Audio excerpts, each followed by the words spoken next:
Yeah, so I had the steroid injection.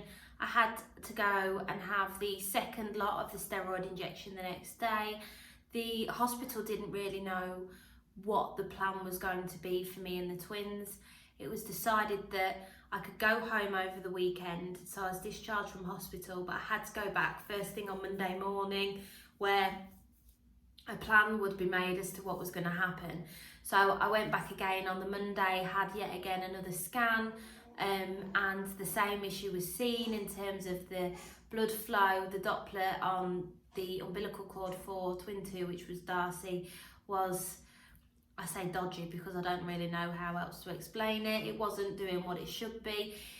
It wasn't quite reversing, so the blood flow should obviously be going one way from the placenta to the baby. And when it reverses, that's really, really bad. It wasn't quite doing that, but it wasn't quite normal. So it was sort of, it's not really, really bad, but it's not good. So what do we do about it? And that was kind of where we was at. On the Monday when I returned, it was decided that I was going to be transferred to a different hospital for them to consider me under their fetal medicine unit. So that is a dedicated unit for complicated pregnancies, and they often deal with issues with multiple pregnancies, pregnancies of multiples. So I had to go there, and in between that I was having weekly scans in Nottingham at the fetal medicine unit, and then so I was travelling there, so that's not my local hospital, so you've got an hour there and an hour back every day not every day, but on the once a week when I was travelling there for these scans, and then in between that I was having to go to my local hospital for CTG, which is where they strap you up to a machine. They put 3 sort of monitors on your stomach, one for each baby and then one to measure for any contractions, and that would monitor their heart rate and make sure obviously that they were alive. And there was a little clicky button that I was given that you would click every time they kicked, and you couldn't bet you they kicked, but they would always kick the machines off. So something that I think the machine has to meet a certain criteria for it to then, for the hospital to let you go. And I think that can meet after 10 minutes if it works properly. I mean, the twins were hard work, and I would often be there for hours and hours, and sometimes I'd then have to go and have a scan because we just couldn't find one of the twins, or they'd moved, or they'd kept moving, or whatever. And I'd often find that I was sat in the room and there'd be a midwife, and then she'd have to call another midwife, so there could potentially be 2 midwives, or some of other people had to come in and help. And sometimes I had a room full of people trying to just make sure that these twins were okay, but not once did they ever make me feel unwelcome or like I shouldn't be there. So that's the same thing that you have if you ever feel that, or don't feel that your babies are moving and you go into hospital. That's what you have, a CTG initially, and they would always say to me, any issues at all, the first time you feel that you can't feel your babies, just ring us, just come in, like, it's not a problem. So they really did put my mind at ease. And when I was going to Nottingham initially for the first 2 appointments, the consultant couldn't find what Boston had found, but obviously Boston had found something, so he wanted to continue to monitor me and see me. Then on the 3rd occasion, he found it. I believe there was 2 of them there at this time, 2 consultants, and they found that there must have been just one part of Darcy's cord that was abnormal, and this was the issue. This was the issue that we'd been having. The size of the twins again was very, very similar.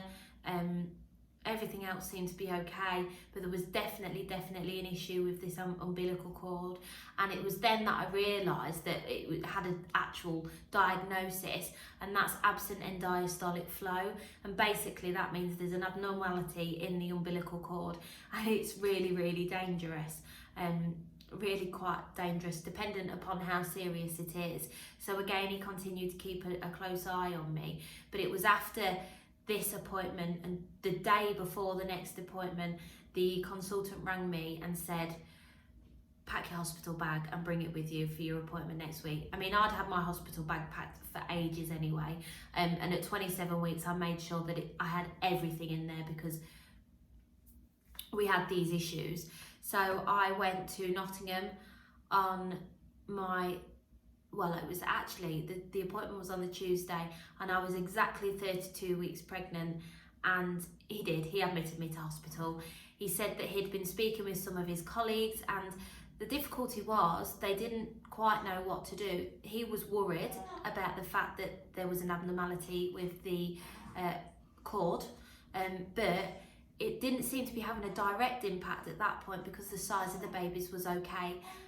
You know, the water around them, the fluid around them was okay, but the fact there was an abnormality wasn't okay. He said that there's no research specifically in terms of what to do when that happens with twins. I think there's guidance for them for when it happens with singleton pregnancies, but not for twins. And this goes back to the whole, there's just not enough information out there about twins, whether it be actually medically or just for parents. Especially in this country, a lot of information out there is from the UK, from America, which is completely different because their medical interventions and whatever may well be different. So he said he wanted to keep an eye on me, and he did. Usually when you're admitted to hospital, I think you have CTGs once or twice a day. I had to have them 3 times a day, and he told me that I would be there until I gave birth. 36 weeks was when we thought I was going to give birth. He said that I'd be giving birth at 35 weeks, potentially 34 weeks, but they'd continue to monitor me and see how we'd go and try and keep me there as long as possible. So we continued with the monitoring on a daily basis, and I remember it was really, really difficult being there. Really difficult because not only are you in hospital and you're concerned about your baby and you're being woken up throughout the day, throughout the night for monitoring, you're away from home, you're away from your comforts. It's COVID, so you couldn't have visitors every day. Well, you could have a visitor every day, but it'd have to be the same visitor, and it was only for an hour. Now, as I said, I was an hour away from home. My partner was still working. I had an 11-year-old daughter at home who was concerned that her mum was in hospital, what was going on with her mum and the twins, and my priority was making things as normal as possible for her. So I said to Stacey, you stay at home with her, because otherwise it'd be at work all day. Then instead of coming home, it'd be travelling to Nottingham, you know, and it'd be other people looking after Brooke. She needed at least one of her parents there supporting her. So he came over, I think, once when he could, but I was like, you know, stay with Brooke, that's fine. And that was really difficult, and it was really difficult being away from her as well. And at the time, as I said, it was COVID, as you know, so I mean, she wasn't at school, she was being homeschooled, so my mum was coming round in the day to look after her because she was part of our bubble, but my mum, I mean, couldn't homeschool Brooke, so I was actually homeschooling Brooke over FaceTime from my hospital bed. That was challenging, but it worked whilst I was just in hospital on my own and the twins weren't there. And it meant that I felt like I was spending quite a bit of time with Brooke on a daily basis, because it was more than just the chats, we were actually doing the work together. But I found that really difficult being in hospital. I think it'd have been easier if I didn't have Brooke at home. I could have just concentrated on relaxing or trying to relax and making sure that I was well. But at this point, we'd found out that I had quite some other complications, so I was anemic, so I was having to take daily iron tablets. Just before Christmas, I found out that I had gestational diabetes, so I wasn't on any medication, thankfully, but I had to prick my finger 2 or 3 times a day to check my blood sugar levels. And I really struggled with that whilst I was in hospital. You would think, actually, whilst you're in hospital, if you've got gestational diabetes, they'll have the right food for you. They didn't have the right food for me. There'd be a set menu every day, and you could order other food if you had dietary requirements, if you needed halal meat or whatever else. But actually, for a diabetic, there was nothing. particular, so I really struggled whilst I was in hospital. And I remember speaking to one of the midwives, and she said she'd raised it numerous times that there was no sort of diabetic friendly menu. So I struggled to eat whilst I was in there, and the food was disgusting anyway. But you know, you can't afford to necessarily go to the shop every day. So there was all these other things that was coming up, and I just felt like I was tired. Towards the end of the pregnancy, I was huge. I struggled to walk. I had really bad hip pain, which would then shoot the pain all down my right leg. I struggled to get in and out of bed. I mean, I couldn't bend over, you know, to touch my toes or anything. I know that people can't do that when they're pregnant, but I was really, really big and really, really struggling. And I begged the hospital to let me go home for the weekend, and I was allowed to go home for one night, and I literally begged for that, and they said okay. So I went home for one night, had a good night's sleep, saw Brooke, absolutely cried my eyes out when I had to go to back to hospital. I think I cried all the way from Boston to Nottingham for the whole hour. Cried all night because I was leaving Brooke again. It was horrible. And then it was the day after that, I had my routine CTGs, and it brought up an issue now, not only with Darcy, who was twin 2, but also twin 1.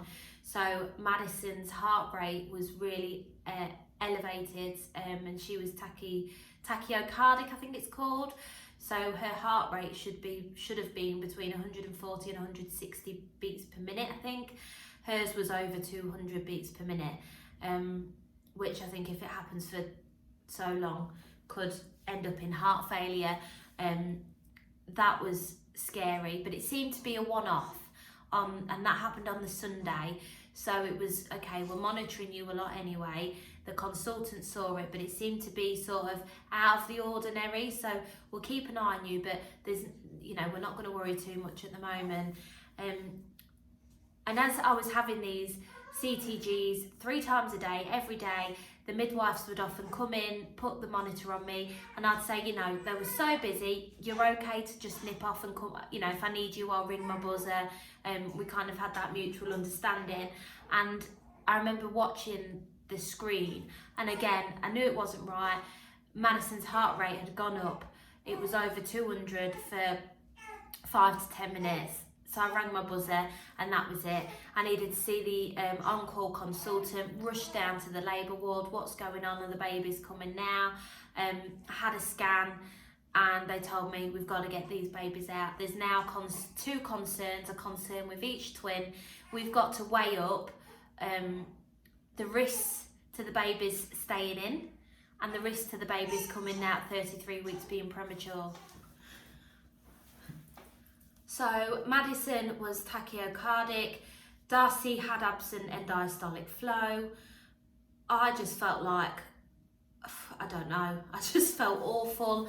I'd been rushed down to the labour suite.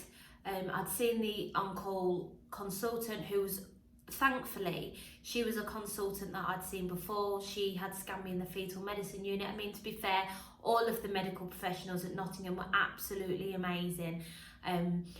But just because I'd seen her before, I didn't have to sort of discuss and explain to her what the issues were. Obviously, they read your notes, you know, they're doctors, they know what they're doing, or consultants, sorry, they know what they're doing, but you still kind of talk to them about the issues that you've had. But she knew straight away, and she said, these babies need to come. I was scared, like I was going to have to give birth then, and the difficulty was, we knew that the babies were going to be premature. I was 33 weeks. They was going to need some assistance. They would need to go in an incubator. But there needs to be 2 incubators free. And at that point, I say luckily, because that means that Stacey had enough time to get down to Nottingham to be there at the birth. They didn't have 2 incubators free, and they couldn't confirm necessarily when they would. They thought that they'd be able to have 2 free the next day, but if they didn't, they'd have to send me to another hospital to give birth there, because they would both need an incubator. So thankfully it was confirmed the next morning that there was 2 incubators, although we was waiting for them. And I was nil by mouth from the night before. Stacey came to the hospital to meet me, and I didn't go down to theatre until about 4 o'clock. So that was just a waiting game all day, and it was probably one of the worst days of my life. I was told I was going to be having an emergency cesarean. I didn't know what time it was. I was so excited to see my babies, but the excitement was overtaken by the nerves of, oh my God, they're coming premature. Everybody knows there's concerns when babies come prematurely. I was Googling, I was Instagramming 33-week-old babies, and I was so scared, so scared.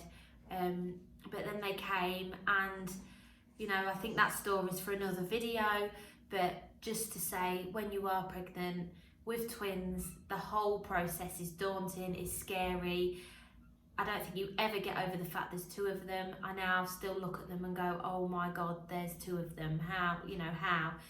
But you just do it. You just have to do it. You have no choice. And it's one of the best things in the world.